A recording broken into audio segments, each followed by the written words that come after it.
Good evening. कुछ प्रश्नों के आज हम लोग प्रैक्टिस देख लें। तो सबसे पहले हमारे सामने जो सवाल है वो यह है कि शब्द व उसके प्रयोग के बारे में निम्न में से कौन सा असुमेलित है। ध्यान देने वाली बात है कि आपकी शुरुआत हो जाती है सबसे पहले कहाँ से, कि प्रश्न में क्या शब्दावली प्रयुक्त की गई है। असुमेलित है, सुमेलित नहीं है, यानी कि कौन सा इसमें से जो है असंगत है। शीत युद्ध बर्नार्ड बरूच, सही आंसर। नवशीत युद्ध एंथनी गिडेंस। गुट निरपेक्षता वीके मेनन, नहीं। अर्थात इसका जो आंसर होगा वो होगा गुट निरपेक्षता वीके मेनन। और तृतीय विश्व अल्फ्रेड सोबी। अब यहाँ पे ध्यान देने वाली बात है कि अगर हमने इसका आंसर कर भी लिया कि गुट निरपेक्षता शब्दावली जो है वह वीके मेनन का नहीं है, बट साथ ही साथ हमारे पास तीन इन्फॉर्मेशन आ गए। सबसे पहला इन्फॉर्मेशन ये है कि शीत युद्ध शब्दावली किसने दी है, बर्नार्ड बरूच ने। नवशीत युद्ध शब्दावली किसने दी है, एंथनी गिडेंस ने। और तृतीय विश्व की जो अवधारणा है या शब्दावली है किसने दी है, अल्फ्रेड सोबी ने। तो अगर हम इन तीन इन्फॉर्मेशंस को एक साथ गैदर कर लें तो हम एक प्रश्न के उत्तर में तीन नए इन्फॉर्मेशंस को अपने पास गैदर कर रहे हैं। आगे बढ़ते हैं। दूसरा सवाल है कि शीत युद्ध के बारे में निम्न कथनों पर विचार करते हुए सही कथन चुनें। यह वैचारिक घृणा, राजनीतिक अविश्वास, कूटनीतिक जोड़ तोड़, सैनिक प्रतिस्पर्धा, जासूसी, कटुतापूर्ण संबंधों पर आधारित था। यह स्नायु युद्ध यानी मनोवैज्ञानिक युद्ध था जिसमें मस्तिष्क में प्रशय लिया। तीसरा है यह जीरो सम गेम थ्योरी पर आधारित था। अब यहाँ पे जो आपको आंसर करना है वह आप देखें कि ग्रुप्स में है 1-3, 1-2, 2-3, 1-2-3। तो इस तरीके के प्रश्न में जब तक हम सारे इन्फॉर्मेशंस को एक कंसेप्ट के तौर पे नहीं जानेंगे तो हम इसको आंसर नहीं कर सकते हैं। तो अगर हम देखें तो यह बात सही है कि यह वैचारिक घृणा और कटुतापूर्ण संबंधों पर था। दूसरा, यह एक मनोवैज्ञानिक युद्ध था, यह भी सत्य है। और तीसरा, यह जीरो सम गेम थ्योरी पर आधारित था, यह भी सत्य है। और अगर इस तरीके से अगर तीनों ही सत्य हैं तो इसका जो ऑप्शन है डी 1, 2, 3, ये इसका सही आंसर होगा। तीसरा प्रश्न हमारे सामने है कि निम्न में से कौन शीत युद्ध के परंपरागत सिद्धांत से संबंधित नहीं है। अर्थात शीत युद्ध के संदर्भ में जो परंपरागत अवधारणा है उससे संबंधित विचारक कौन नहीं है। Herbert Fish, William Appleman, William McNeill और रेमंड एरो। तो इसका जो सही उत्तर है वह है विलियम एप्पलमैन। चौथा प्रश्न देख लें हम। रिचर्ड जे बर्नेट ने सोवियत संघ व अमेरिका के बीच प्रतिद्वंद्विता का निम्न में से कौन सा कारण नहीं बताया था। अविश्वास की विरासत, संयुक्त राष्ट्र की प्रभावहीनता, एक दूसरे के विरुद्ध सैन्य ठिकानों का निर्माण और चर्चिल का फुलटन भाषण। अब यहाँ जो प्रश्न है यह पूछा गया है कि एक व्यक्ति जिनका नाम रिचर्ड जे बर्नेट है, उन्होंने अमेरिका और सोवियत संघ के बीच की जो प्रतिद्वंद्विता है उसमें से किसको कारण नहीं माना है।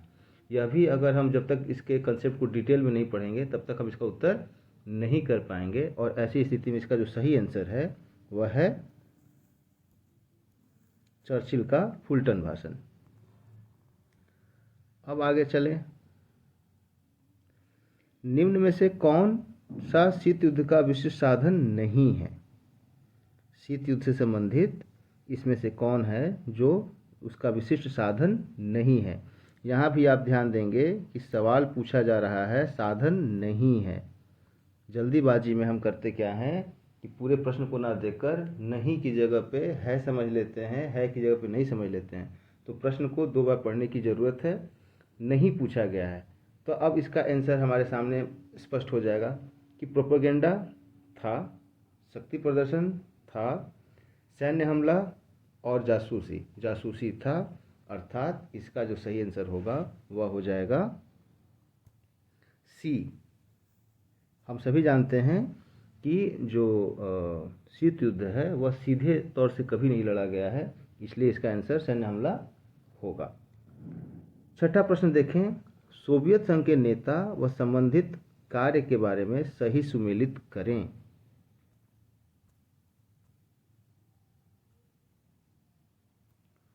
सोवियत संघ के निर्माता, हंगरी में जन विद्रोह का दमन, चेकोस्लोवाकिया में जन विद्रोह का दमन, सोवियत संघ के अंतिम राष्ट्रपति। अब हमारे सामने जो प्रश्न है कि सोवियत संघ का अंतिम राष्ट्रपति कौन है, अगर यह प्रश्न पूछ लिया जाए आपसे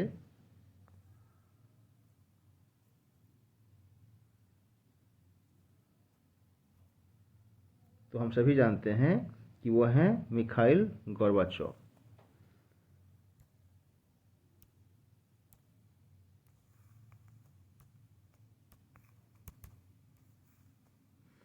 अब अगर हमारे पास एक इन्फॉर्मेशन है तो हम देखते हैं कि क्या ये इन्फॉर्मेशन से हम इसको कर पाते हैं कि नहीं। तो डी का 2 देखना है हमें। तो अगर हम चारों ऑप्शन में देखें तो डी का 2 हमें 2 जगह दिखाई देता है। 3 में भी डी के सामने 2 है, 4 में भी डी के सामने। तो ऐसी स्थिति में हमें और भी अधिक इन्फॉर्मेशन निकालने की ज़रूरत पड़ेगी। अब आ जाता है सोवियत संघ के निर्माता।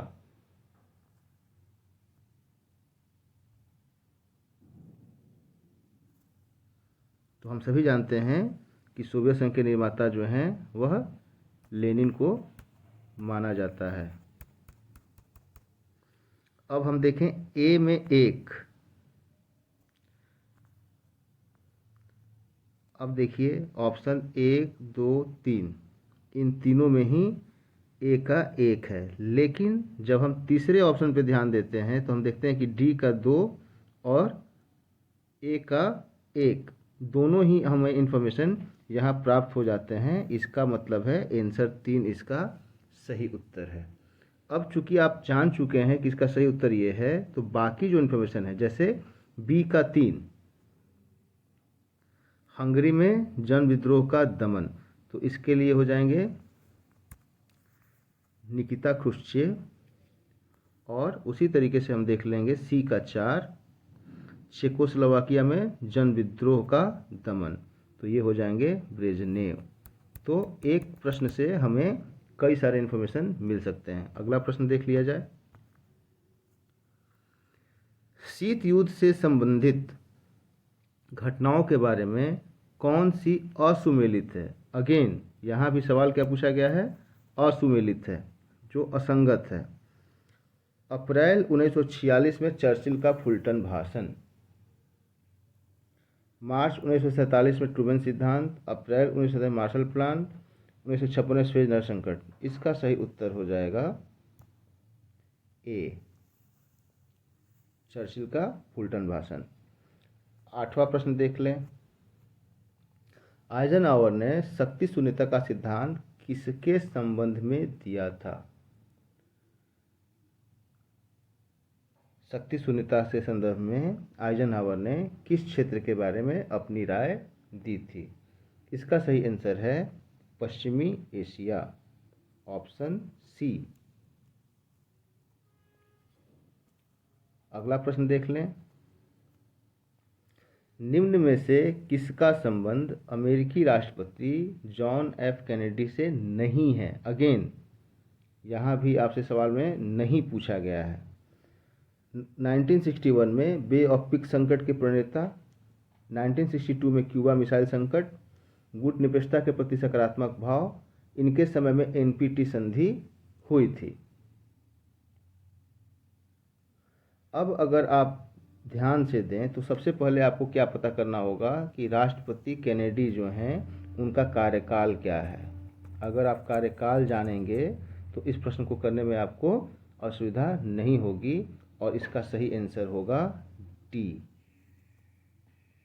अगला प्रश्न देख लें, कथन और कारण से संबंधित है। प्रोचमा शब्द लैटिन भाषा का है जिसका अर्थ संकट निवारण, राजनय या सुलह की नीति से है। अब कारण है इस प्रोक्षमा नीति के तहत अमेरिका द्वारा सोवियत संघ व चीन के संबंधों में सुधार किया गया था। अब इसके ऑप्शन देख लें हम। कथन व कारण दोनों सही व सही व्याख्या कर रहा है। कथन व कारण दोनों सही लेकिन सही व्याख्या नहीं कर रहा। कथन सही है परंतु कारण गलत है। कथन गलत है परंतु कारण सही है। इस तरीके के प्रश्न में जब तक हम अवधारणा को नहीं जानेंगे हम उसको सही तरीके से नहीं करेंगे। बट इसका जो सही आंसर है वह है डी। तो आज हमने शुरू किया है इसे, आज हम यहीं रुकेंगे। आज हमने 10 प्रश्नों को देखा है। आने वाले टाइम में हम इसकी संख्या और बढ़ाते चले जाएंगे और धीरे धीरे हम जानेंगे कि जो वस्तुनिष्ठ प्रश्न होते हैं उनकी जो प्रकृति होती है उसको समझकर उसके हिसाब से हमें आंसर करना है। बहुत सारी चीज़ें हैं जो हमें आसानी से पता चल सकती हैं। जैसे अगर हमसे सवाल पूछा जाए कि इंदिरा गांधी के कार्यकाल में क्या घटित हुआ, अगर आप इंदिरा गांधी के कार्यकाल को जानते रहेंगे तो उस हिसाब से उस घटनाओं को सही तरीके से देख सकते हैं, जैसा अभी हमने राष्ट्रपति कैनेडी के प्रश्न के साथ किया। और अगर आपके पास 2 इन्फॉर्मेशन भी हैं और उन 2 इन्फॉर्मेशन में भी अगर आपने देख लिया कि ये 2 चीज़ें मैच कर रही हैं, एक ही ऑप्शन में मिल रही हैं, तो बहुत बार ऐसा होता है कि हम उस प्रश्न को सही तरीके से कर ले जाते हैं। तो आज के लिए इतना ही, कल फिर और इस पर आगे चर्चा की जाएगी।